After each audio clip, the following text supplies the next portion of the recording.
What's going on, y'all? Welcome to another episode of the Speak Up Sports Podcast with Cass, Christian, Shad. What's going on, fellas? It's good, y'all. It's good. What's good, man? Let's go. We are officially done, as we mentioned last week. We are officially done with the NFL regular season and into the playoffs.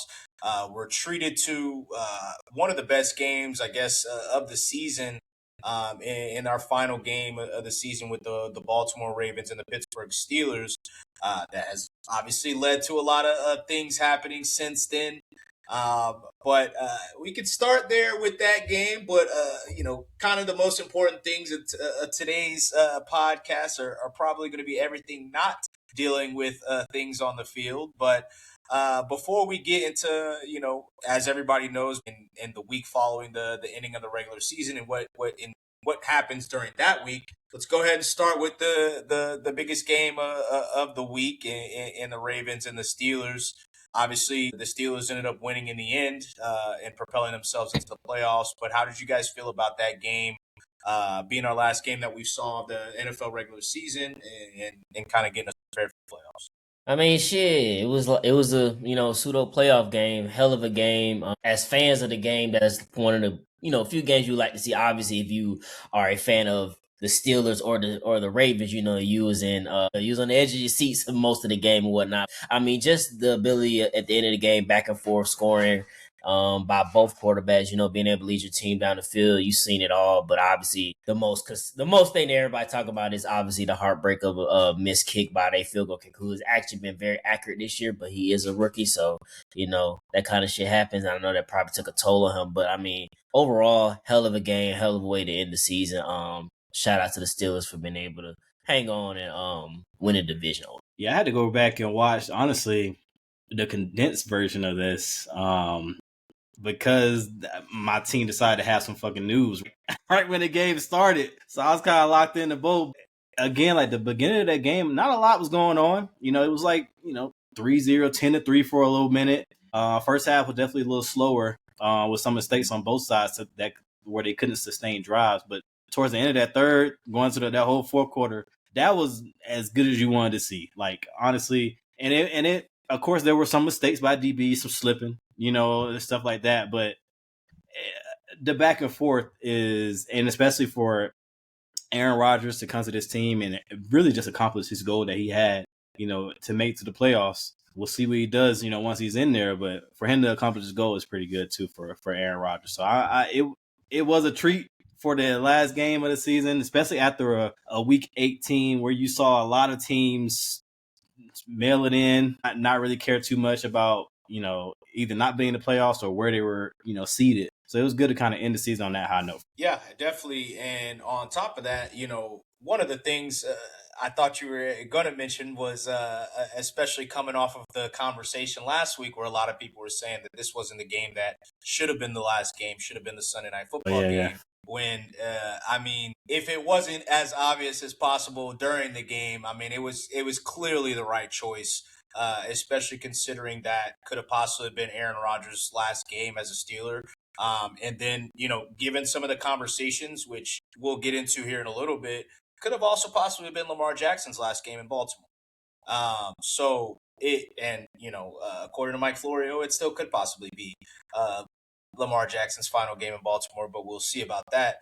But on top of that, the retirement possibility, the possibility of Lamar Jackson and that whole scenario around him. It was also the fact of people had been talking about how Aaron Rodgers didn't necessarily come up clutch in the past, in his past few games, and he did. People have talked about Lamar Jackson, particularly against the Steelers, but also in big games, that he doesn't perform well in big games, and he did. And you got all of it. And ultimately, It did come down to really two kickers. We only talk about one, but the Pittsburgh Steelers kicker, Chris Boswell, ended up missing the extra point, which allowed which gave the Ravens runway to possibly win the game as opposed to going into overtime. So everything about it was excellent. Especially we got two decent games on Saturday that had playoff implications. I don't necessarily think we need to really talk about it. Just we expected the Seahawks game, I feel like, and then Yeah. I think everybody kind of expected the Tampa game to go the way that it did, but just given how weird the seasons were, it was kind of a toss up. But yeah, I definitely think that we got the best one, and another thing that might not be talked about enough, and we haven't necessarily gotten any hints towards it. What happens with Derrick Henry?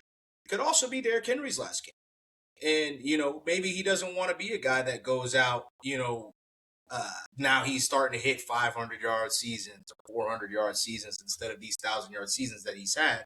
And he kind of rides off in the sunset, being as dominant as he's been basically throughout his entire career. So, I mean, I think there was just a lot of storylines and implications that were in that game that were excellent. And then ultimately the biggest storyline came after yesterday. And we can kind of segue that into our Black Friday conversation. But John Harbaugh was officially released or fired from the Baltimore Ravens. Obviously, that was something that I've been talking about for basically like 2 years now. And something that, some people are saying a surprise. Some people are saying otherwise. But what did you guys think about that decision? And then we can kind of get into each team releasing their or firing their head coach, however you guys want to phrase it. Yeah, I mean, it's kind of, I say, writings on the wall. I mean, like you said, you alluded to it, like you've been saying, you've been not calling for it, but you've been hinting at that this possibly would happen, like 2 years ago. But I feel like this year in general, it just seemed that way. It was just a lot of back and forth on Lamar injury front, or just the messaging throughout the team, and you just felt like if it was going to happen, it was going to happen this year. And I feel like regardless of if they would have won this game or if they would have lost in the first round of playoffs, it seemed like it was headed that way anyway. Obviously, he's going to land on his feet somewhere. I mean, there's smoke everywhere, so I mean, it could be any pick, but I'm sure he's going to land on his feet next year. And it's just the interesting thing is, who they're going to move forward with as far as the head coach for Lamar. I think this is the most important thing to go with right now. And is like, you still at a point where if you're keeping Lamar, he is a franchise quarterback, and like he is in the prime of his year. So you need to, get a head coach that's going to. I mean, I don't know what direction they're going, but you got to nail this down. If not, you can ruin the rest of his career in Baltimore. Though we'll see how that works. Yeah, the next hire is definitely going to be important. Historically, this is a patient franchise. So I'm sure they're going to do their due diligence to kind of vet and see who they can get in there to kind of right the ship a little bit. But I mean, like Shai mentioned, if you listen to us at any point, you're not really surprised. I mean, we talked about it. Mentioned last week or the week before last that. No, it was last week where like this game could be, one of those where whoever loses is out. And it sure enough ended up being like that. And there's still some smoke around Mike Tomlin and how he might step away himself. So, we'll see. But yeah, something had to change there. It was just not. I don't know if messaging was getting stale, but it was and obviously there's a lot of leaks coming out. Obviously there's some truth, or definitely some truth to that organization being involved in spreading some of the stuff that was in that article a couple weeks ago, whether it was actually true or not, regarding Lamar. But when you start having shit like that go down, you got to change something. And I know like there was some talk about, a possibility before he was fired, like there's going to be some coordinator shakeups or something like that. And they ended up just going for the jugular. And yeah, I think it was time. Like it's been too many times with too many different scenarios, too many different quarterbacks, like we talked about, where the same shit is happening. The same leads are being blown, like the same dumb mistakes are happening late in these games, and at a certain point, you gotta change it. You gotta stop it. Yeah, and at a certain point, you gotta call a spade, and I know for whatever reason we're in this weird timeline, and I'm clearly a Lamar fan. I'm clearly a fan of the Ravens, but this has also been something that I've said about multiple different players where I do think that there's a level of respect that's deserved. I've talked about Jalen Hurts, and I don't think he's necessarily that good of a quarterback. At the beginning of the season, I said, if you want to say he's top 5, look, he deserves a level of respect because he just went to a Super Bowl. He's been to 2 Super Bowls in the last 3 years and just won one and was the MVP and played excellent against the best player in the league. You want to give him a level of respect? He deserves it. I've talked about Aaron Rodgers in the past, the way that they talked about people have just kind of dogged him. And I get it. Aaron Rodgers has done a lot of things that you're like, all right, bro, like, relax. But he's still a 4-time MVP in this league, and he deserves, I think, a level of respect where you don't, like, you can, and that doesn't mean that these people don't deserve criticism, but there's a way that we see how people have been talking about basically already capping for Josh Allen, saying, "Oh, he doesn't have good weapons, or his defense is ass. So if he doesn't actually win these playoffs, like that's a level of respect that people have because of how good he is." And I understand that frustrates some people, like that people don't want to see that, but ultimately, like when you're as good as a player as that you are, I mean, there are sometimes built-in excuses. And I think that Lamar is kind of getting the short end of the stick on this, just because why are we even talking about a 29-year-old quarterback if we're going to, people have been saying, I don't know if they should pay him, or like the contract negotiation should be tough. What is tough about it? I'm the reigning 2-time All-Pro in the NFL. There's nobody else that has been an All-Pro more times than me over the last 3 years. So over the last 2 years, I'm back to back. I'm a 2-time MVP. What else does we need to talk about? Like, I just think that everything surrounding the Ravens right now, like, it doesn't mean that John Harbaugh, because I've been saying that John Harbaugh should go for 2 years. That doesn't mean that John Harbaugh is a bad coach. That doesn't mean that and you can say he's a good coach. You can even say he's an elite coach. Andy Reid was fired. Ultimately, Bill Belichick was fired. Ultimately, like, these guys have lost their, Jimmy Johnson is somebody that people think is a really good coach. He's been fired. There's been a lot of all-time great coaches that have lost their jobs because maybe like I said, maybe the messaging has gotten stale. There was clearly something wrong there. And it was clearly bigger than Lamar Jackson because, like you said, it has happened across 18 years. It's happened across multiple different quarterbacks. It's happened across multiple different coordinators, multiple different players. And ultimately, in this window, with this specific team, we all came on here, and everybody in the national media and in our space was raving about the Ravens. It was raving about how stacked the team was, whether you thought they were going to win the Super Bowl or not. To be out the playoffs, like, we can't sit here. Like, I'm not going to say that there's no fault on Lamar's feet at all, but ultimately, you are when Joe Burrow misses most of the season, when the Pittsburgh Steelers have nobody on offense, essentially, aside from the 41-year-old quarterback and a hothead receiver, and the hothead receiver doesn't even play the last 2 weeks. There's no reason that you should be missing the playoffs, and not let alone not making it to Super Bowl, not making AFC Championship. And ultimately, I think that lands at the feet of the head coach. And for all the things, when things come out, like I said, there are some truths to it. There are sometimes people just be blatantly lying. It's been reported that John Harbaugh he was reporting directly to ownership. He wasn't reporting to a GM. He's been there 18 years. They've also said that he has a really close relationship with ownership. For ownership to see everything, be asking around about, that's basically what everybody said. Ownership was Steve Bisciotti was very involved in asking around about him. For him to decide against a dude that is supposed to be really close to him, and go with this quarterback that you guys are saying is lazy, playing games, whatever the case may be, I feel like that should probably tell you where things really were. So ultimately, like, I think it was just time, and John Harbaugh will probably land on his feet. I don't think that in my humble opinion, I think he should stay out for a year. Like when you're missing the playoffs with Lamar Jackson as your starting quarterback, you have an issue. Like, there's nowhere else where you're going to go and you're just going to start like thriving. Like, I'm sorry, it's just not the reality of things. And so I think he should stay out a year. But I don't know. It sounds like he's the leading candidate according to everybody. So, I don't know. But agent working overtime.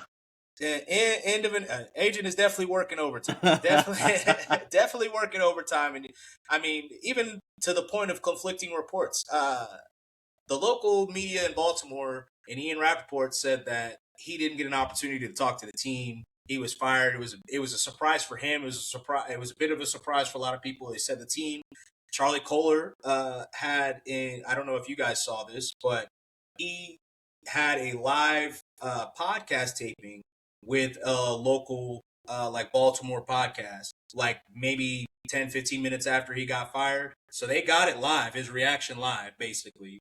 And he found out on his couch at home. Adam Schefter came on Pat McAfee show talking about Zay Flowers and Mark Andrews and Isaiah Likely were in his office crying and hugging him.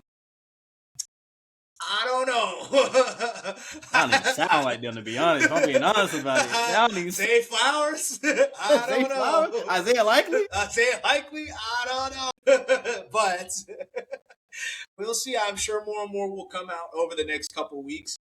But getting into the next coaching firing, I guess, coaching opening, Cass alluded to this here shortly a few minutes ago, but one of the only teams that has had both a coach or the only team this cycle that has had a coach and GM firing this offseason so far, being the Atlanta Falcons. They have officially fired both Terry Fontenot and Raheem Morris. How did you guys feel about that?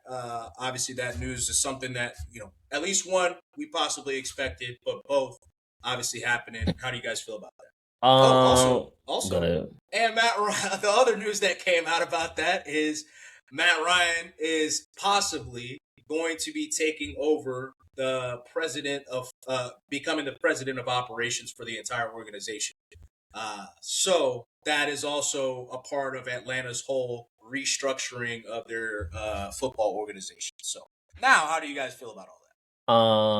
After thinking about it, it kind of makes sense why both of them had to go. At this point, it's just one of them things where, if you would have got rid of the GM, are you going to hand over the dude, like, player personnel to the head coach, and then another GM comes in so he can, actually pick who he wants, or vice versa? If you get rid of the coach, you're saying you're okay with what the GM has been doing. I feel like, just hearing from different, obviously resident Falcons fan cast, but just hearing, it was both. It was both. Both needed to go. They both need a fresh start, and I feel like with the Matt Ryan sign, that allows them to get a brand new fresh start. Like, it's not just a part of the problem is solved. No, we're gonna cut it down, start this thing back over, reset. So I think this was probably the better move, and instead of doing one or the other, both of them need to go. So that's my thought. And we talk about that a lot, especially like when you look at the Cleveland Browns, the New York Giants, and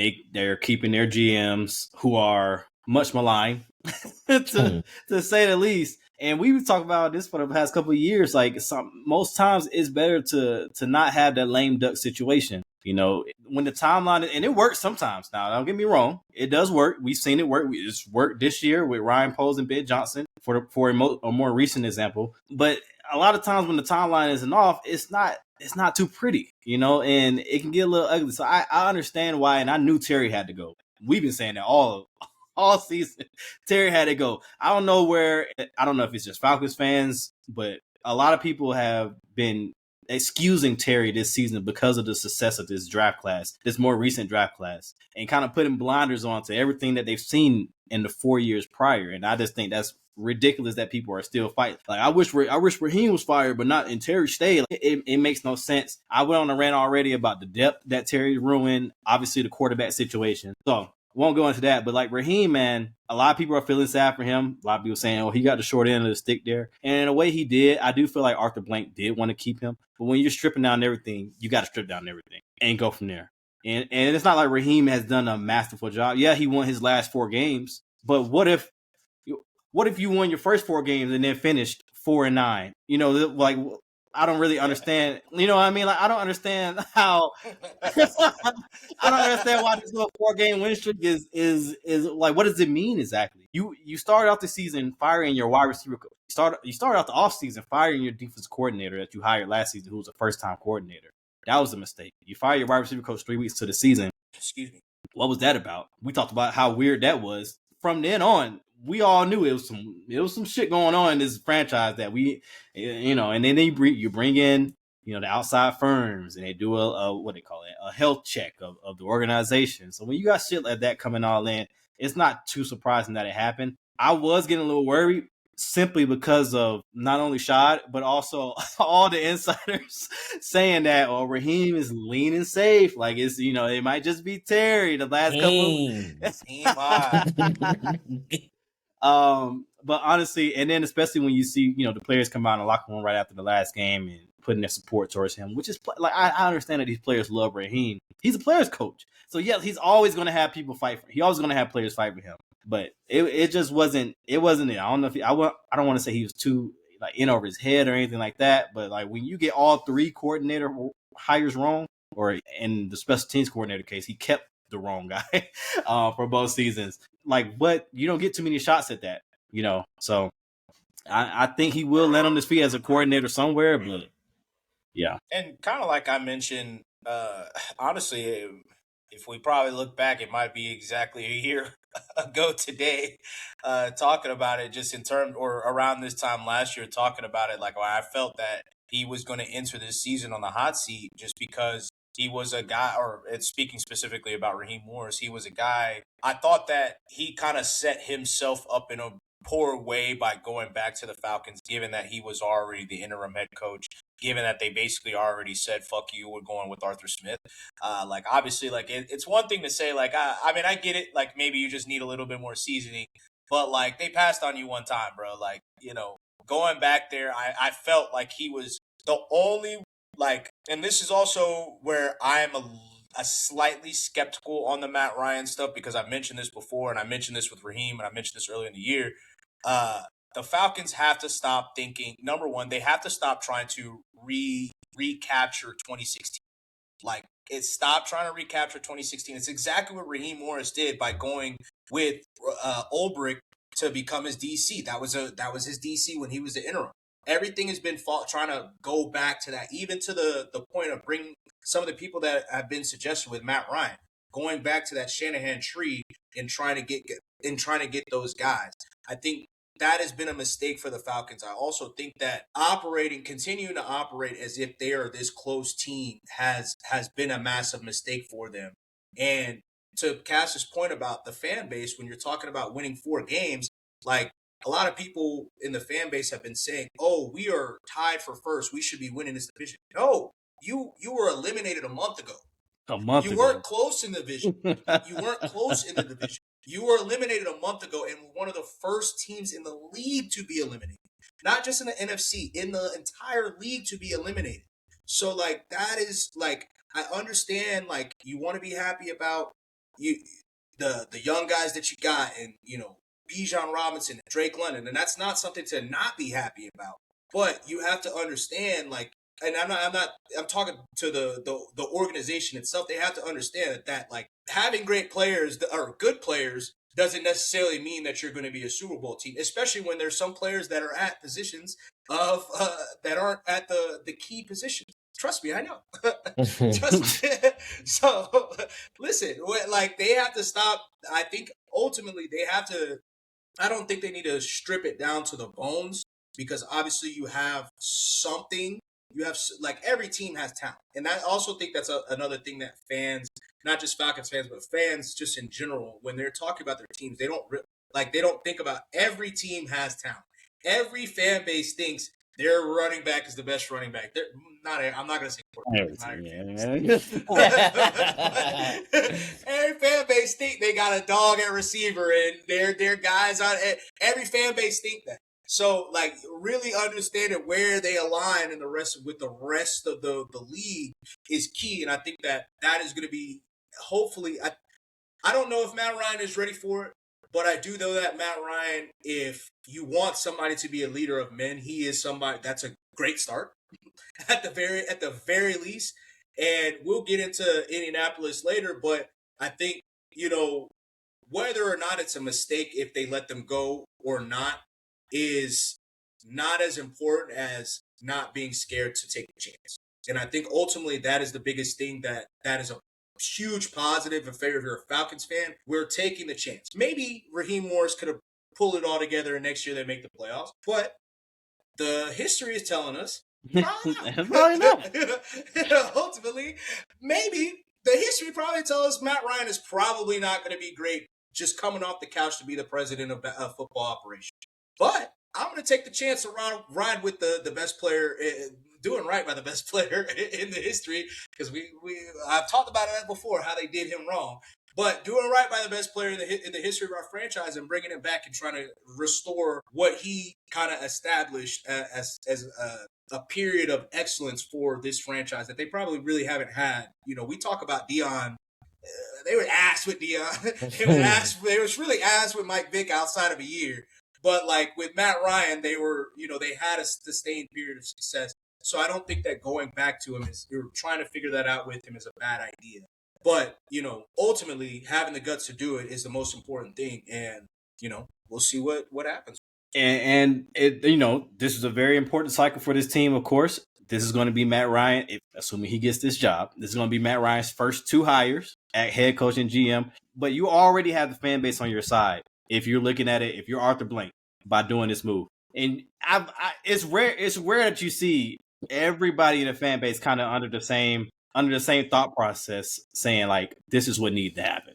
Like, everybody is saying that. I'm talking about radio shows, it's rare that you see that, except for like national media. They're acting like they're surprised. Some of them are, whatever. But like these local people, local radio shows, fans, everybody's like, yeah, I'm glad he did this. When you do something like that, that's how you know the fan base is truly ready for a change. And that's how you get butts back in the seats. Because it's been rough.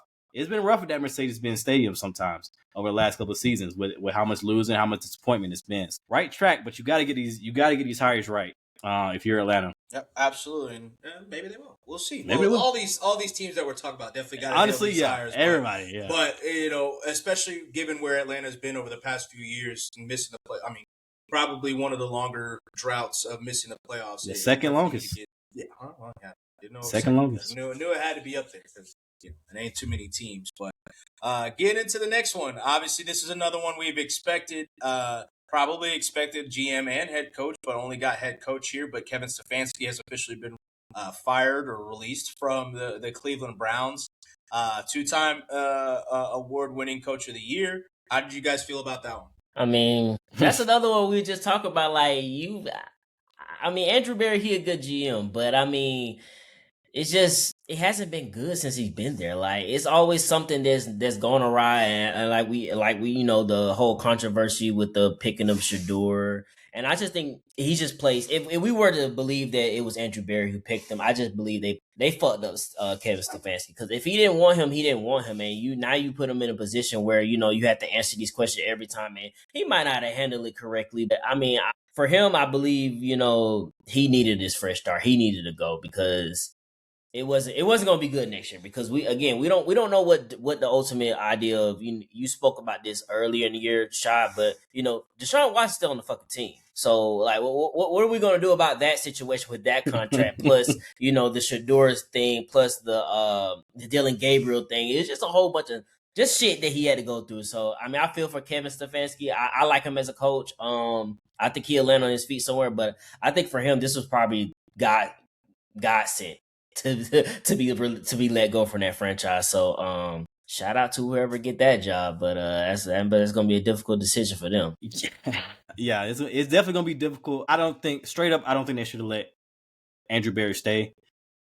Like this is one of the cases where I was kind of worried for a period of time that the same shit would happen with Terry. As you look at this last draft class, which has been very good for the Browns. I will admit, you have to admit, they've had one of the better draft classes in the league in 2025.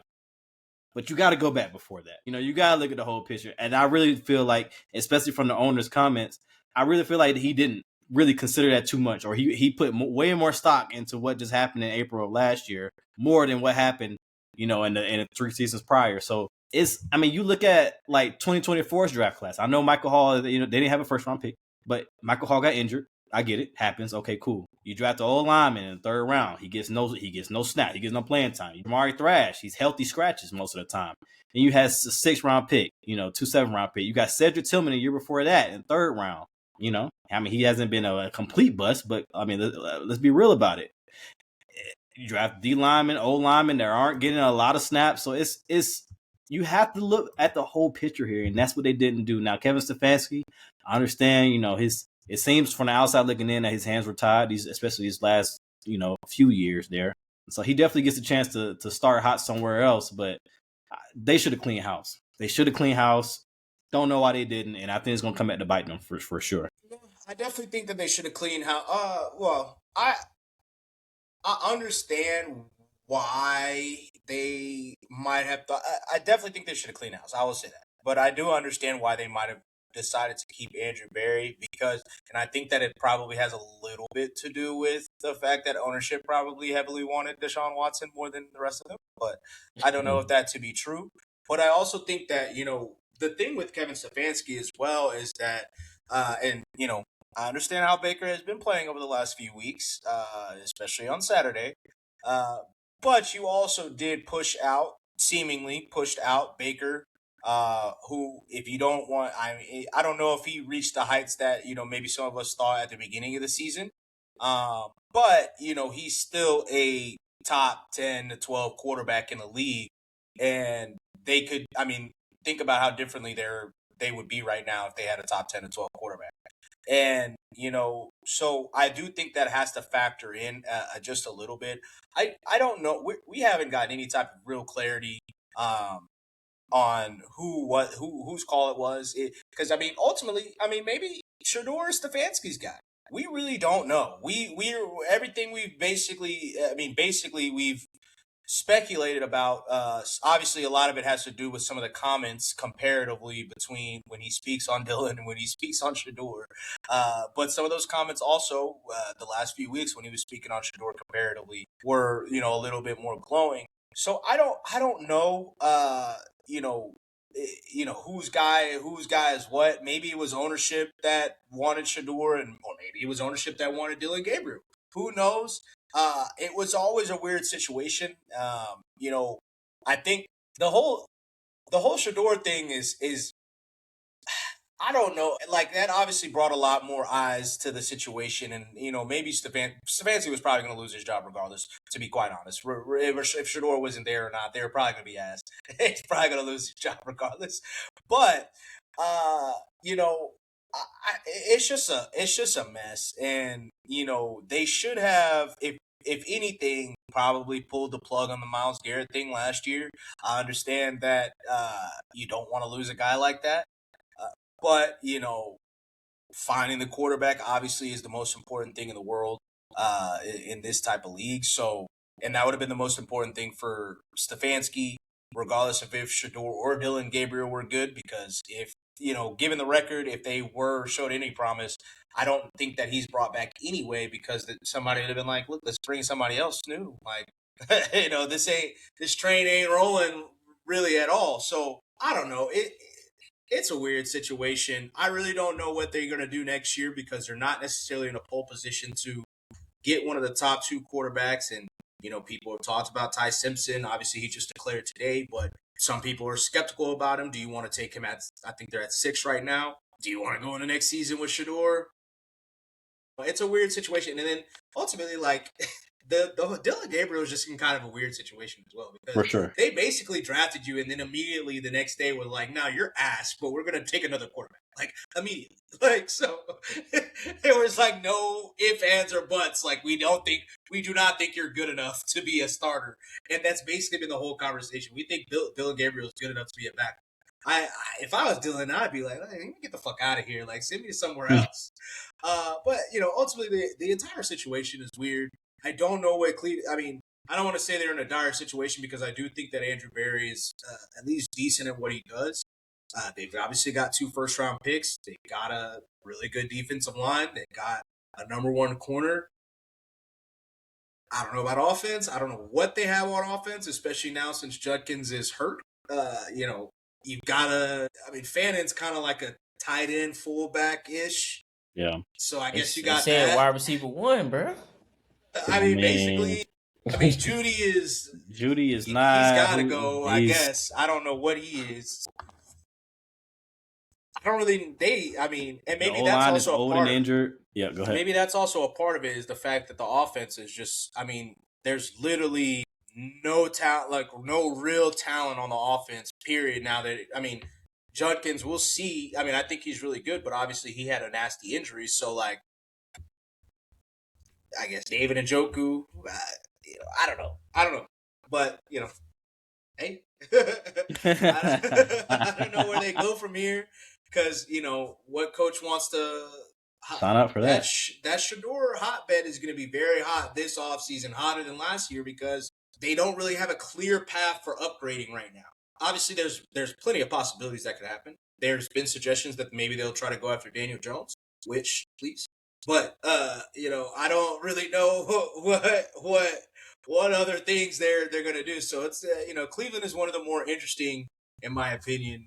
Seemingly like every year, they're one of the more interesting teams to watch as they kind of navigate it. But maybe the most surprising of all of the coaching firings, given what we thought was going to happen, the Arizona Cardinals fired Jonathan Gannon.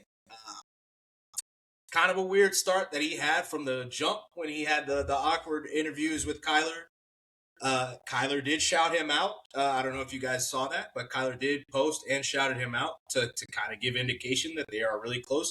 Some of the Cardinals reporters followed that up with, hey, these guys actually hang out like a good bit. So doesn't necessarily seem like the Kyler decision was JG. Now, I don't know. But how do you guys feel about that? I mean, Cass alluded to the last week that he thought that, JG was probably going to leave. That's one of those situations where as a defensive-minded coach and as a head coach, you kind of need to go into a good situation offensively. And not only that, you need to have a great offensive coordinator because at the end of the day, how these teams are constructed nowadays, it's all about the offense. And if you are so focused on defense and you're a defensive minded coach, they can easily cut you and leave you be. And so that's one of those situations where, unfortunately for him, Kyler got hurt. I don't know if it was his decision to go ahead and, let Jacoby finish out the year, but the decision was made and it just looked worse and worse every time they stepped on the fields. It's one of the other things where maybe the messaging got stale a little bit. He was so focused on trying to build up that defense, the offense kind of fell behind in that situation. So tough for him. He'll probably become I don't believe no time soon, I should say, become a head coach. He probably will be somebody defensive coordinator next year, but head coaching, it might be a wrap for him. Yeah, unfortunately. But look, man, like you said, I thought this would be a spot where they would make a change. And in a way, they kind of just bottomed out, this year. And it's coming off of a season where they had 8 wins, so you look, when you're going into this past season, it's like, okay, we had 8 wins. We're in a tough division, but we can still be competitive. And all of us have, we made the jokes like, okay, the Cardinals, they'll be fourth in the division, but it won't be a sad fourth. This was a sad fourth. Very sad fourth this year. And I feel like this prompted the change. You had to do something to bring something back for this fan base of Arizona, especially when you're in a division where you're looking around and every other team is in the playoffs. Every other team has double-digit wins. So it's like you're sitting there like, oh, shit. Like, we got to do something. We can't just logically just roll this back and just expect something different to happen. So we'll see what they could cook up and who they bring in there to kind of stabilize. They had to stabilize it before they try to get, into real contention. But it's going to be interesting. I think this is, like you said, like Cleveland is a good place to like look and see, what happens there, because anything could happen.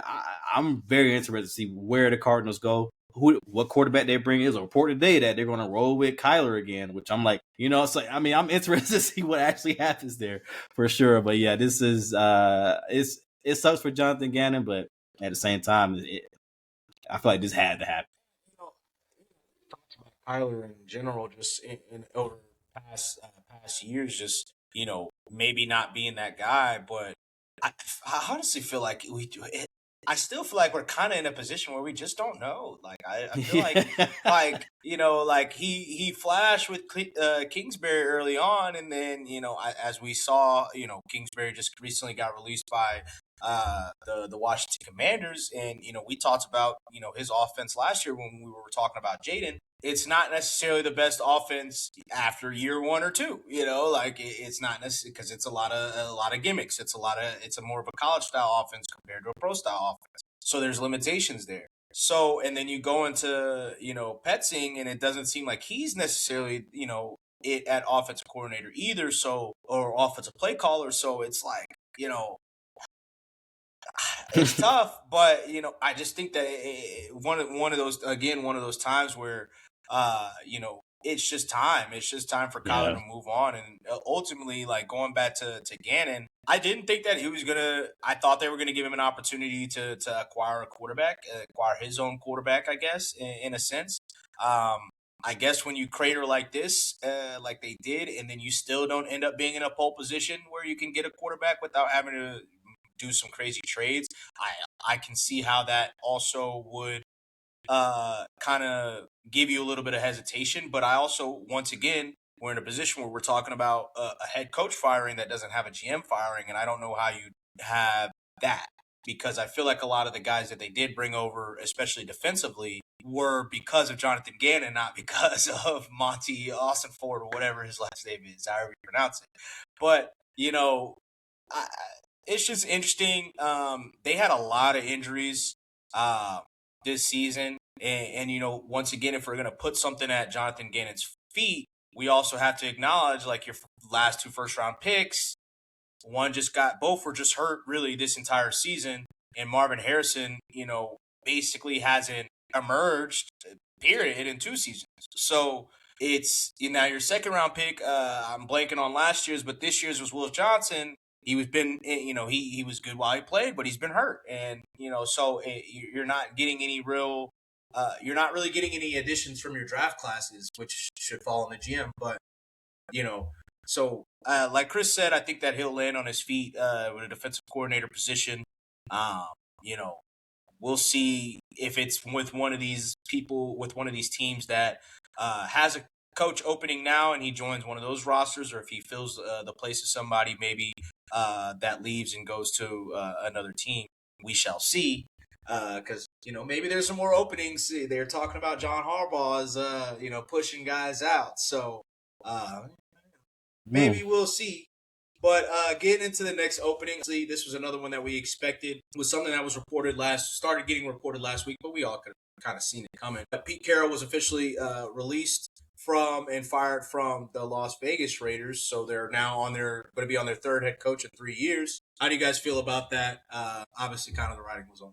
Man, don't go to Vegas, bro. That's where you go to die, bro. Because 3 coaches in that short span is insane. And it's not even just the coaches; like their personnel has not been good. And you got Max Crosby. You drafted Ashton Genty, but was it the offensive scheme that he didn't play well in, or did he not translate into the NFL? You don't know. I just think Pete Carroll was in. I ain't gonna say in over his head, but he was in over his head. He should have just stayed out of it. Just stayed out of the coaching ranks. And I understand at that age, that's all you love. That's all you want to do. So that's all you know how to do. So that's why he, took the coach position. But for them, I feel like because of the personnel in general, they might want to take a swing on like, I ain't gonna say a rookie, but like just like a not a veteran coach, but just somebody who they feel like they can build and grow with. Because at this point, that's what you're doing. Anybody coming in like a John Harbaugh,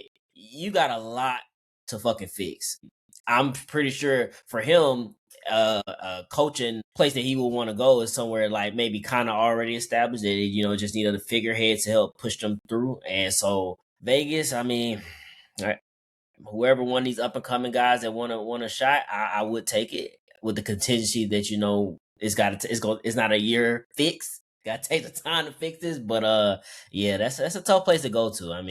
I don't know. I just, like I said, their personnel is not that good right now. So you already fired your offensive coordinator in the middle of your, then you turn around and fire head coach. It's like, all right, something got to give in that organization. And I hope to kind of piggyback on what you're saying, Chris. I hope that they don't go chasing. Right. I hope that they bring in, and Mark Davis came out and said I think it was a couple of days ago now, that they're not looking for somebody to come in and next season and get 10 wins.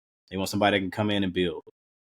We'll see if Tom Brady has that same mindset and whoever else is making the decisions, they had that same mindset. But they can't. You can't be chasing. You can't be chasing at this point.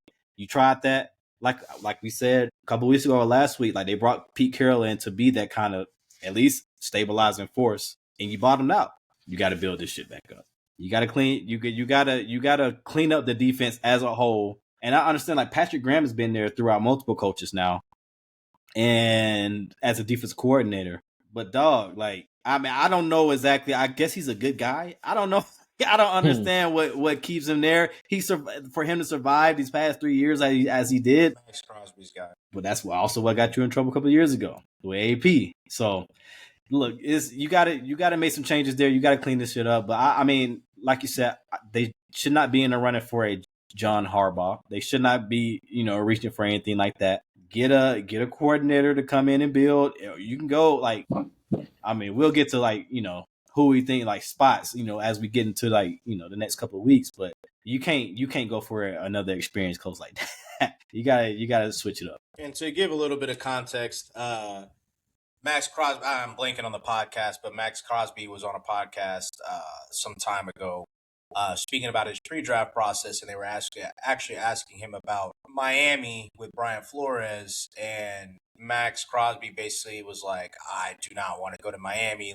He told his agent after, he was like, it's one of the worst experiences I've had. Like, they were so hard on me. Like, I don't want to. And that was that's a clip that's circulating right now in reference to Brian Flores. But one of the things he says at the very end that if people pay attention to it was, the only person that was nice to me in those pre-draft meetings was Patrick Graham. He kept the relationship since. So I'm just assuming, I'm not saying that to be 100% sure, but I am assuming the reason that he is there is probably because of the Max Crosby. But with that being said, there's also been a lot of stuff that's come out just in terms of Pete Carroll's time and his tenure with the Vegas Raiders. And it sounds like one of the things that I read that came out was the film sessions were so poor that Geno Smith used to gather the offensive guys, the offensive linemen, as well as the running back or Genty, and watch film and break down film and go over the game plan without the coaches. Also, one of the things that was reported is that Genty used to have weekly meetings, film sessions with the GM, basically to learn more as well, just because GM used to do that with Tom Brady, and I think that's what ingratiated himself with Tom Brady and why he's over there. But I also think that because Genty felt like he wasn't necessarily getting what he thought he was going to be getting from this coaching staff. So it just sounds like, and one of the key, talking points was also Pete Carroll having his son be the offensive line coach, which, to Chris's point, if we're talking about Genty, that was a point of contention for a lot of people. We're talking about how bad the offensive line was and how Genty has 1,300 yards or something after contact, and he only has 1,000 yards total.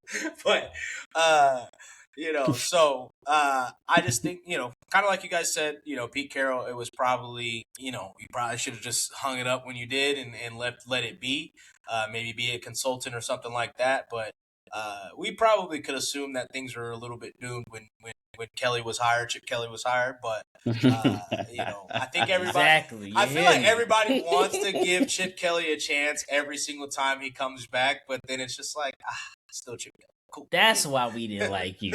still Chip Kelly. Got it. But the other coaching openings we've obviously talked about with Daboll being fired in New York earlier this year, and Brian Callahan, Tennessee. Speaking of, before we get into our hot seat, we'll get to one more team here. But it's funny that immediately after Brian Callahan's hired, it seems like the fucking Titans love Will Levis. Now all of a sudden he's got they're not trying to get rid of him now. Okay, well, so maybe I was on to something there. Maybe so. Maybe. But with that being said, we obviously have to get into Indy. Obviously, Indianapolis decided to. We don't have to, but we have to. Indianapolis decided to keep both Shane Steichen and Chris Ballard. Chris Ballard for a 10th year. Shane Steichen, obviously, in his 4th year as a head coach.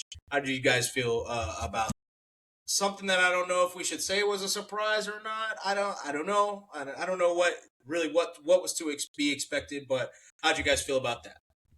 I mean, I think you mentioned it in our group. I think it's one of the things where, obviously tragically, Jim Irsay, passed away. And I think it's one of the things where, this is still a work in progress for them, man. I feel like because y'all started so great this year, and even though it tailed off, obviously, and you can point towards quarterback play, and I think in their head that's y'all missing piece. I mean, you swung this year during the trade deadline, to get a Sauce Gardner, give up 2 first-round picks for it, and so I feel like it's one of them.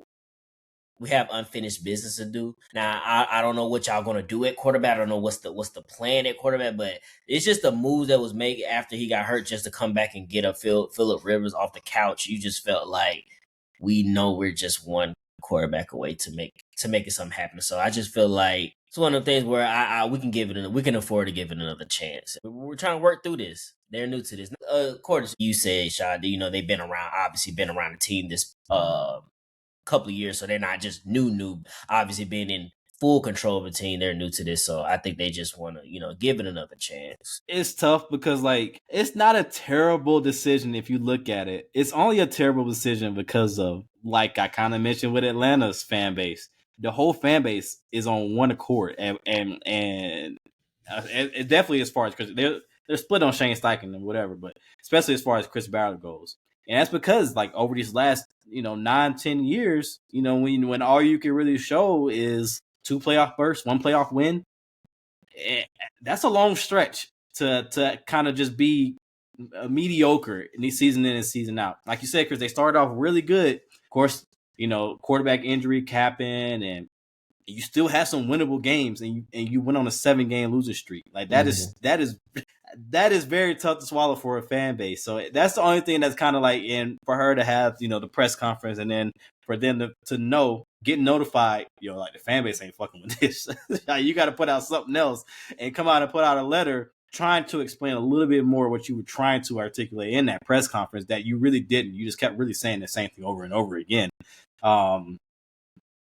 It's a tough situation to be in. Like I said, I said it in our group chat. I don't think it was a terrible decision to bring them back. I think it was a good decision. It just conflicts with everything else going around the team as far as the fan base and what they're expecting and what you had expectations for, especially when you start off 7-1. So yeah, and when you start off 7-1 and miss the playoffs, I don't, what other conversation does there need to be had?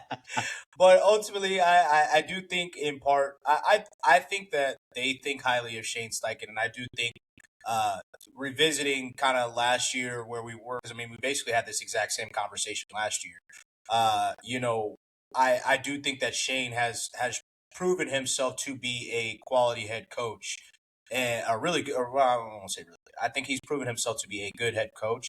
And like I've said in the past, I do like Chris Ballard. I do think Chris Ballard is a good GM. And similar to the Harbaugh sentiment is just because you're a good GM or a good head coach doesn't mean that you shouldn't be moved off of. And ultimately, I understand how, there's been some people that have, we're talking about Daniel Jones, obviously, and in terms of his Achilles injury, and he obviously had a broken fibula before as well that probably could have led to his Achilles injury. They went to Phillip Rivers. Phillip Rivers came in a few games, and then obviously they ended with Riley Leonard. Ultimately, the quarterback position was never the problem this year. And that's the biggest factor that you have to. Phillip Rivers, I know some people have been like, maybe they should have just went with Riley Leonard. Phillip Rivers wasn't the problem. It was the defense. Ultimately, the Colts were up against Seattle. They should have beaten Seattle. Very winnable game.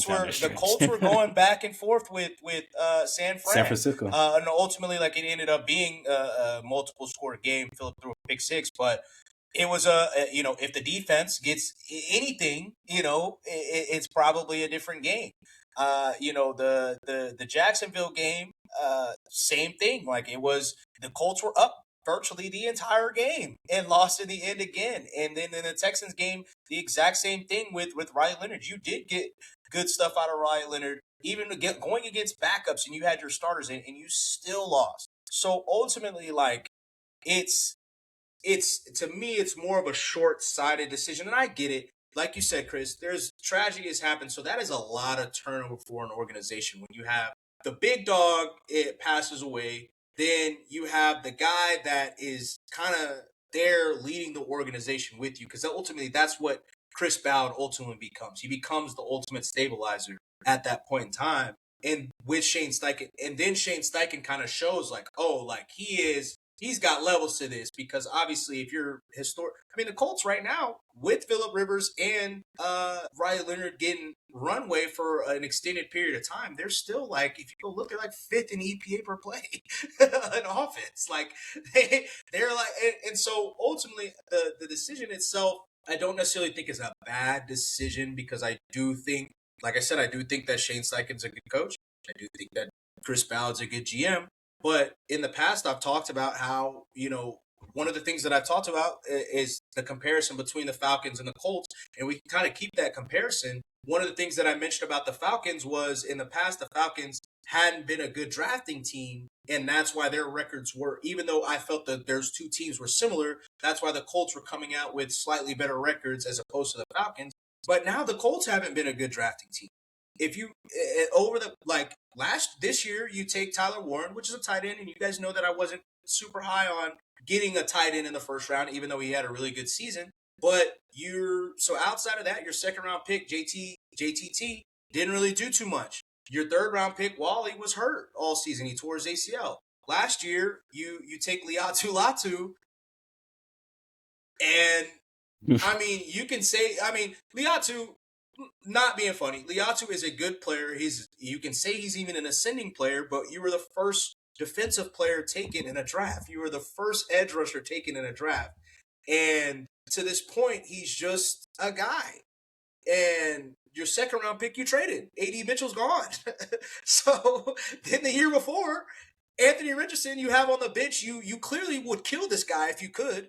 And Juju, and then Juju Brents is on Miami on IR again. So for basically 3 straight years, you've gotten nothing out of your first 2 picks, and that lands at Chris Ballard. So it's like you can't. I can't give you too much credit for getting lucky with Daniel Jones. Like, you got lucky, and the whole Anthony Richardson situation, once again, like I said last year, whether you think Anthony Richardson is trash or not, he could be the most trash motherfucker in the world, but you never figure it out because you never really gave him real runway, and obviously that's on him too. So now you're just in a limbo. So I just don't know how, I get maybe they do. I think ultimately they didn't want to get rid of Shane Steichen, and opening up, they wouldn't have operated with telling the GM or telling GM candidates, you have to keep Shane. So I think ultimately that's what it came down to. They didn't want to lose Shane, and so they decided to keep Chris Ballard as well. We'll see. I don't know how you. Essentially what you're hitching your wagon to is a quarterback who has not been that great his entire career, who has now torn his Achilles and his ACL and has a broken fibula or had a broken fibula, is supposed to be your starting quarterback healthy moving forward. If he doesn't come, or if you don't go with that option, you go with the quarterback that you'd like to kill in Anthony Richardson, who is also oft injured, or you can go with the 6th round pick, Riley Leonard, who you didn't trust over Phillip Rivers. So it's kind of I don't know. So it's going to be interesting.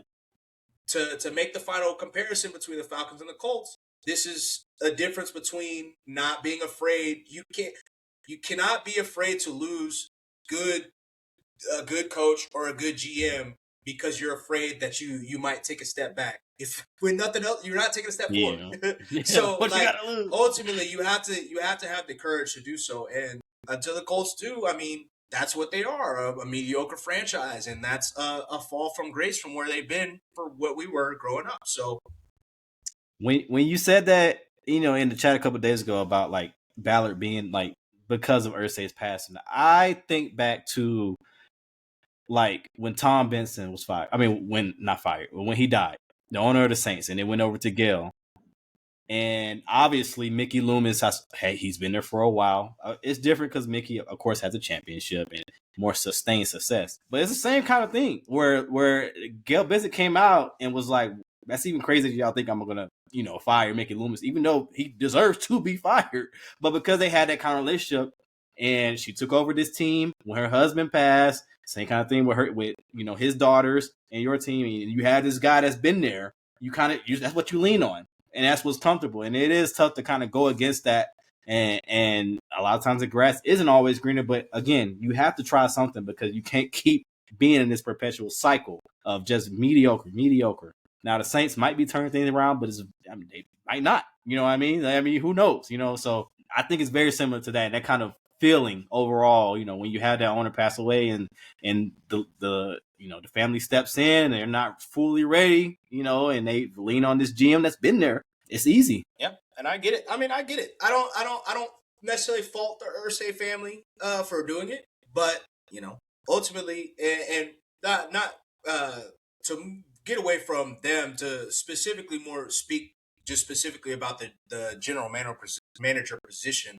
I was just actually listening to another podcast prior to hopping on here, and I do think that it was James Palmer's podcast for people that want to listen. I think that's a very good listen in terms of getting an understanding of GM structure and how they operate and how they're kind of the CEO of the organization, even though there is an owner there. So that I think some fan bases, like if we're going to speak about the Colts specifically, like when you are, even though it has been 10 years, when you're thinking about the situation, you lose the owner of the company and now you're going to fire the CEO not even a year later. That when you say it like that, I think it kind of makes more sense a little bit. So, I don't know, but I also think that's why you start seeing that president of football operations kind of thing going around a little bit. You started a couple seasons ago. You saw it a couple seasons ago with it's been more prominent these last 5 years against the Jaguars. Now the Falcons are trying to do it, especially when you have old owners. It's the same kind of thing. Like if Arthur Blank, I'm not saying I'm not wishing that man dead. Oh, go ahead.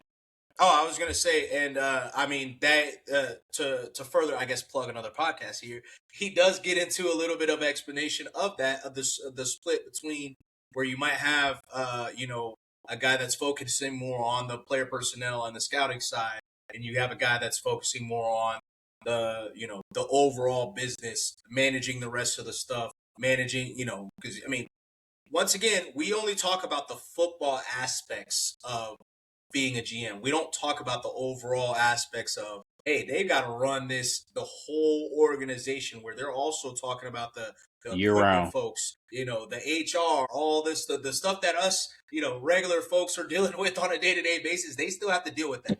So, I don't think that people always think about that as well. But I don't know. I think this gives us a great segue into hot seats, because there's a lot of guys that should be on the hot seat. So I'm very interested to see who you guys have this week. But who'd you guys have last week? And we'll get into this week as well. All right, so last week I had Mike Tomlin and the GM for the Steelers on the hot seat. This was more for like a off-season ordeal. But shout out to them. Shout out to Mike Tomlin for winning the division, so he's going into the playoffs again. And we'll see what he do with that. This week about my hot seat, I actually got two people. One is a little short one, but I got Dave Canales on the hot seat. Y'all just fell into the division win. Y'all didn't win this shit. Don't act like you won nothing, man. We all saw this past game. That was a terrible coaching job by him. I'm not even gonna lie to you. I mean, you running flea flickers in the rain. You put your team in a bad position, and so. For my hot seat for him, this week, you playing against the Rams. And granted, you did beat them early in the year. We don't suspect them to have no 3 down turnovers a game. But I need to see a little bit more for it. I need to see a fight. I need to see your team put up a fight. I need you to be able to, play a good game next week. It doesn't have to be a win because, again, you're working through it or whatnot with a younger team. But, I mean, again, you have a lot to work on. You lucked into this division. Luckily that the Falcons won the game because it was predicated on that thing because you left it up to chance. So they didn't want to win the game for real. Exactly. Exactly. So you really lost that. So Dave, you need to have a good game plan this weekend, my boy. But another person I got on the hot seat, I got Dan Quinn on the hot seat, man. You lost your offensive coordinator, and this is one of the problems that people, obviously have throughout the years is like, having a defensive minded head coach. You have a revolving door at offensive coordinator. Whether you like him or not, Cliff Kingsbury is a decent offensive coordinator. His stuff might get a little stale at time after years, but this is one of the issues you have. And this is compounded on the fact that you have a terrible built roster. You have an old roster with a young rookie quarterback, and now you're in a search for another offensive coordinator, and this is something you got to nail down. And not only that, you decided to take over defensive play calling, and it did not work in your favor. The defense actually did not do any better than what you had with the original defensive coordinator. So I don't know what you're going to do about that. Right. I don't know if they're going to get rid of that defense coordinator or what's going to happen, but you know, they got rid of him. Oh, they got rid of him. Okay, so you got two coordinators that you got to replace. And as a head coach, you got to be able to still trust in these coordinators. You can't just take over in the middle of the season. That never works. Because the Lions just did the same shit and their offense did not look no better. I mean, they had one explosion after that. Their offense looked like shit the rest of the year. Hell, that's the run game. The Eagles did that shit, got rid of the defensive coordinator, put Matt Patricia in there, and that shit looked like ass the rest of the year. It never works for the Commanders. Like, this is an important offseason for you in order to be able to you got to rebuild that roster. You got to be able to, you know, bring in some good coordinators that you trust, that you're willing to like let them work through their issues. Dan Quinn, I got you on a hot seat. I'm assuming you're gonna pick your own coordinators. I don't know if GM gonna do it, but I'm assuming you're gonna do it. I got. That's what I said. I'm assuming. I don't know. Some of the reports that's coming out. Hey, I don't know. Have you seen that, Chris? I thought that's why you said it was definitely some misalignment in that coaching staff with Cliff. Mean, I'm not shocked. I'm not shocked. Yeah, and so one of the talking points that stuck out is that Dan Quinn and Cliff disagreed on the hurry up offense, and he wanted to have his defense rest. His old defense. But that's what Cliff and Jaden Daniels and Marcus Mariota, that's where they all felt comfortable. And that kind of caused, you know, the conversations, you know, moving forward, is this the right fit for all of us? You know, when you misalignment from the GM, putting all these old guys in Dan Quinn, putting all these old guys on the defense, and then not, you know, having this disconnection with the offense where you're running hurry up and you're having these quick possessions and your defense is out there getting gassed on top of just being not good. You know, it's misalignment throughout that whole thing, which is sad because I won't say sad, but which is disappointing because coming off the season that they had when you made it to the NFC Championship, and it's like that was something to build off of. And even with the quarterback injuries, it's not like Marcus Mariota is just a terrible quarterback. Like, you still had a chance, especially in how the division was this season. You still had a chance to make, like, not to be as bad as you were. It didn't happen. And to add further context to it, number one, these issues also occurred last year during the championship run. And also, more instability from up top is that a lot of the front office guys and GMs were suggesting playing time for players, inquiring on why certain guys weren't in certain times, certain formations, stuff like that. If you guys remember back to originally, we thought Ben Johnson was going to be the head coach there. Yeah. If you guys remember back, he ended up canceling his meeting with them because he said there was too many basketball guys that are a little bit arrogant. Say that, yeah. And so a little bit arrogant on their football ideals. So that is seemingly coming to fruition. So I wouldn't be surprised if we see Dan Quinn fired. Just to throw that out there. Yeah, I'm gonna be surprised if you've hired both your coordinators. That's not a good I look. also wouldn't be surprised if John Harbaugh, if that was one of those teams that supposedly was interested and made some calls about John Harbaugh while having a coach. I mean, hey, he hot. It is. That's a good one. We've gotten a little bit of confirmation on a couple of those teams. I think Tampa was one of them, but Tampa was one of them. But it's a reason why it came out today. John Harbaugh had to say something. I don't know what happened, but it's the reason why this Todd Bowles, all this news came out in the last couple of hours saying, no, he's going to be it. You know my guy. Y'all know my guy in Denver who puts out these reports. But supposedly the issue is that they would want Jason Light out if that was the case. So that kind of ended the conversations there. But Miami also inquired as well. So we'll see if that's true or not. We'll see. That's a good one, Chris, for sure. Last week I had two last week. I had the Chargers, but of course they ended up resting their starters and stuff. So I'm gonna carry them over to this week. Big Sunday night game against the Patriots. You know, again, you're going against a team that does not have a lot of or a quarterback that does not have any playoff experience. You know, you have Mike Vrabel, who's won playoff games. I get it. But this is a winnable game for the Chargers. So I'm going to keep this. I'm going to keep them, you know, on my hot seat moving. I also had Myles Garrett, who ended up getting the sack record. So congratulations to him. for etching his name into history, NFL history with that. But this week I gotta go Matt LaFleur. And it's mainly because of the whispers, the rumors that have came out, how your team looked, even though you didn't play your stars, I get it, but it was still just a bad showing. A bad showing last week. Like, no effort at all. That's not how you want the team going. And that's kind of what I was alluding to last week, Chris, like with not playing anybody. And I understand that you have quarterback injuries if you're Matt LaFleur, and I get it, but not playing anybody that's not how you want to go into the postseason. It just straight up isn't. You have rumors about your job coming up, that you're going into your last year. You have new organizational structure a little bit there. Jay Glazer's mentioning your name on the Fox show. And when Jay Glazer puts something out, man, he hearing that shit, so we talked about this many times. So Matt LaFleur, you're squarely on the hot seat right now. Like, how are you going to be in this game, in this divisional game? That's a wild card game on the road. I just got the alert that it's probably going to be a snow game. It's going to be very interesting to see how this game is on Saturday night. So Matt LaFleur, you're on the hot seat. Your job could be, and that's not like he'll definitely land on his feet. There's been some rumors about Atlanta, but we'll see. I think people seemingly forget how controversial that Matt LaFleur hire was at the time. Basically, virtually everybody thought he was ass. Like, I really want people I think people forget that, that he was not a good offensive coordinator or at least statistically, he was not a good offensive coordinator in Tennessee.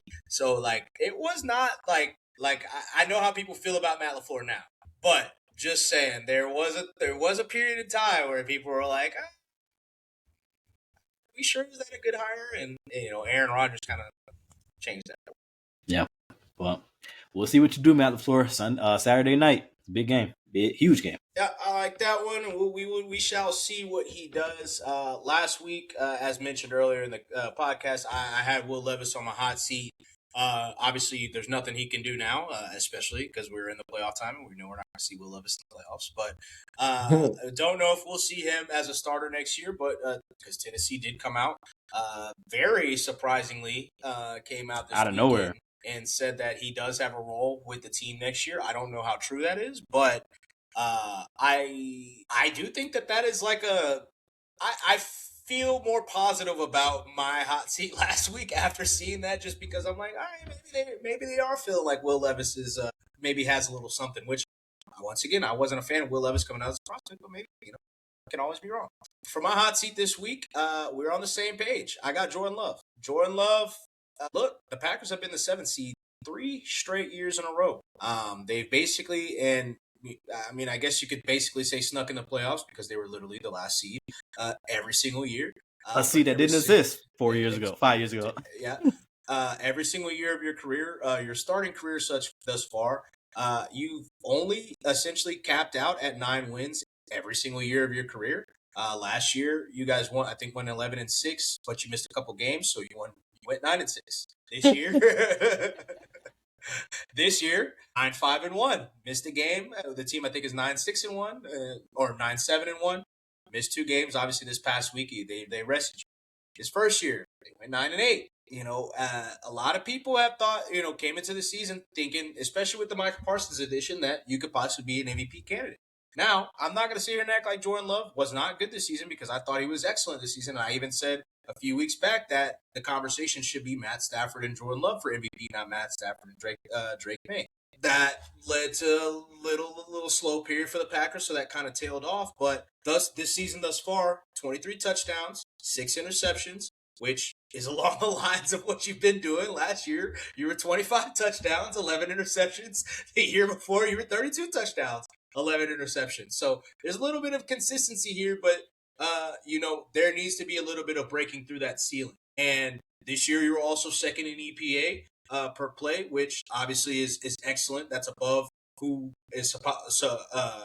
we expect to probably be the MVP this year, and Matt Stafford.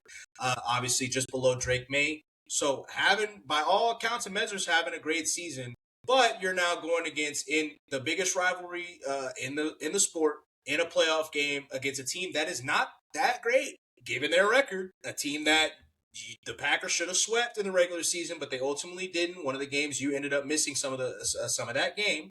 Can you come in and kind of be the superhero for the Packers? And I understand that Micah Parsons is no longer here or is no longer going to be playing this postseason. But part of the reason that the Packers were looked at as a Super Bowl contender was because of Micah Parsons, but also because of Jordan Love. What are you going to show us this weekend, Jordan Love? Are you going to get a win, or are you going to lose to Caleb Williams and have people saying that Caleb Williams is better than Jordan Love? You're on the hot seat. Yeah, that's hard. And we Hey, shall are see you what a you man do. or a mouse? That hard. It's coming. It's coming. So, and ultimately, given the structure of how the NFC North fell, people are not going to have the Packers where they probably expect to be next year. So we shall see. But that gives us a wrap for the hot seat. Let's go ahead and get into the picks for the week. What were we looking like last week? And we get into our playoff picks in the wild card round. Decent week. Me and you have 4 out of the 6 right. Chris, you split half and half. The 3 you got right, Chris, were of course New England. You know, you had Atlanta winning. Both me and Sean had New Orleans, and then you had Seattle, but you ended up picking Carolina. You picked Baltimore. You picked Chicago. All losses. Total on the season, I'm at 54. Chris, you're at 56. Shy, you're at 54 as well. At least you won the regular season, but it ain't over, Chris. Yeah, I really capped me on one of the win, but I'm holding it down. I'm holding that down, bro. Cap yourself. Cap yourself. All right, get into the first game of the weekend. Probably the one that is probably going to be least watched, but we got the Rams going to the Carolina Panthers. Obviously, as mentioned, Carolina snuck in with or they backdoored in, I guess, with Atlanta getting a win against the Saints. Basically, everybody tying for first. So, who you guys got this week? Like I said on my hot seat, I just want a good showing by the Panthers. I'm picking the Rams. I think obviously they won that game. They lost that game earlier. 3 turnovers. I don't expect to see that again. So I'm rolling with the Rams with this one. Yeah, I got to go with the Rams. I can't put any confidence in this Carolina team. Bryce did play well last week for the most part. You know, he it wasn't terrible. You know, he threw a 266, which is his 3rd or 4th highest of the season. Hopefully, you see some of that momentum going forward.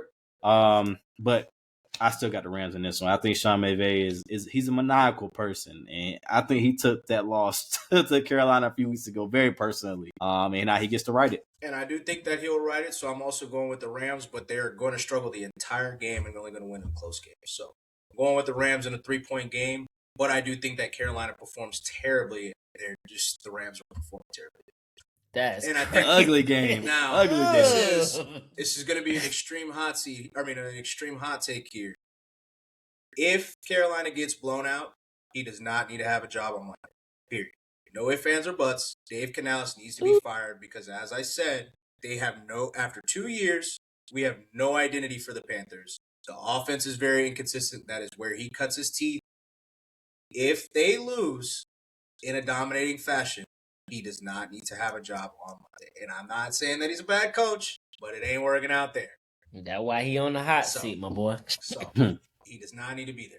Getting into the next game, we got Green Bay visiting Chicago. Like you said, possibly a snowy game. Caleb Williams and Ben Johnson's first game together in the playoffs. Who you guys got and why? Yeah, I mean, divisional game, 3rd time around. Like you said earlier, Shai, I mean, Green Bay should have swept this team. I don't believe in Chicago Bears. I'm just putting it that way. They didn't look good last week. They played their starters against Detroit. They did not look good. I mean, yes, they came back and that's what they hang their hat on this whole year, coming back in the 4th quarter, being able to come back and fight back in the 4th quarter. But I mean, outside of Green Bay losing Michael Parsons, they still have a good defense. They still have a decent defense, and I'm expecting Jordan Love to show up. I mean, he last playoffs he didn't perform that well, but I mean, before he has performed well in the playoffs. So I'm going with Green Bay with this one. I think it's a close game. I think it can come down to a field goal. I don't think it's a high scoring game at all, but I think it will come down to a field goal, and I'm gonna roll with Green Bay with this one. I think like I said, this the find a way team. They almost found a way to win last week against Detroit. They did. They got hot in that 4th quarter, started putting some plays together, but I think they do find a way to get this double over Green Bay. I think Green Bay just has a lot of questions that got to be answered. Maybe they win, but I'm just going to go with the home team in this one. I'm going Chicago.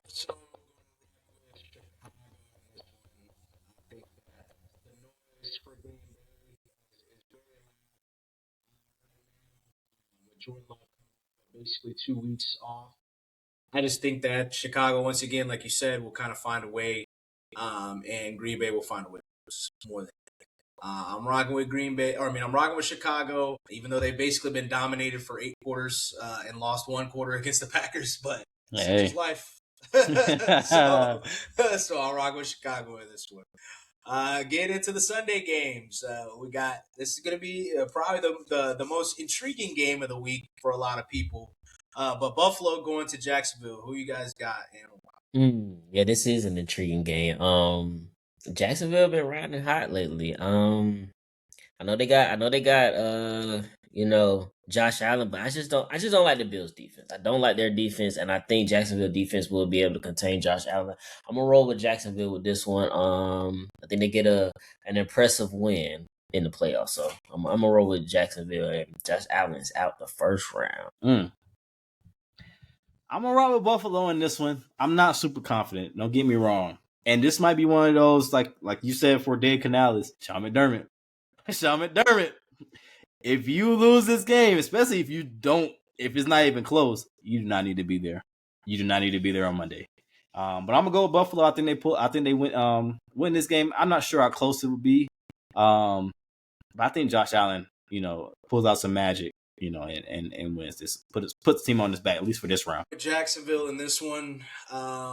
The noise is also loud in Buffalo, but it's going under the radar. I don't know if you guys have noticed, but Sean McDermott has been taking shots at Brandon Beane in his press conferences over the past few weeks. Did it again today. So I think there's a little bit of instability there, and I think both of those guys, Brandon Beane, the GM, and the head coach, will be fired Monday morning. So I'm rocking with Jacksonville in another ugly game where this one I think that Trevor performs terribly, but the run game does well, and they end up winning. So getting into the most important game of the week, San Fran going to Philly.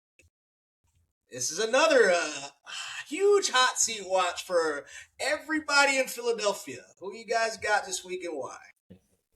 Philadelphia. Look, I got the Eagles. San Francisco just beat up at this point. If they can't, you know what, Shy, you right. If them niggas can't beat San Francisco, no. If they don't have a successful offensive game, period. I mean, they can't. They're not gonna. They're not. No. They're not gonna get fired if they win the game and have a bad offensive performance. I am saying if they lose this game, people got to go. That's what I'm saying. It don't matter if they have a bad offensive performance. They win, you ain't firing them next week. Who, Patullo? Who gonna go? Who gonna go? Oh, yeah, he's definitely gone. Yeah. Who else? Who else going? Hey, man. Okay. Hey, but no, I honestly think they're gonna have a good offensive performance. San Francisco just beat up, man. That defense is just beat up. They are bringing people off the street.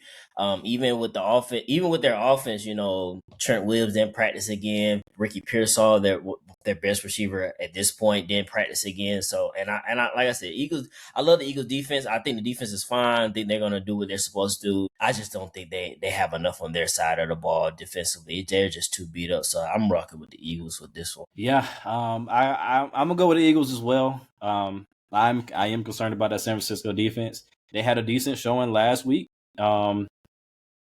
I guess you could say it's decent. I don't know how much was their defense or Seahawks offense, whatever, but they had a decent showing last week. But I don't think it's not a sustainable force. So I got to go Philly in this one. But at the same time, the offense do got to show something for sure. Offense has to show something. Jalen Hurts has to have a good game. I'm rocking with San Fran in this one because I do not trust that the offense will be good. But I do think that their defense will make it interesting. I feel like the offense will be good in the first half, and then much like we've seen the second half, it'll we can't have no more of those.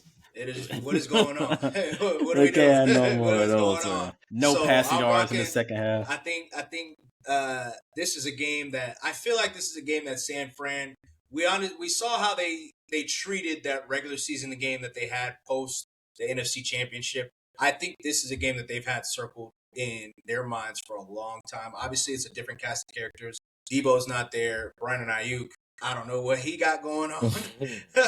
There's a lot of different guys on the Eagles side. Well, not a lot of different guys, but some of the core is there for the Eagles, but a lot of the, Chauncey Gardner's not there. That was a big contention between him and Debo. But I do still think that this is a big game in San Fran's mind. And I think the Eagles they've been wading waters a little bit too long. And this is just one of those years.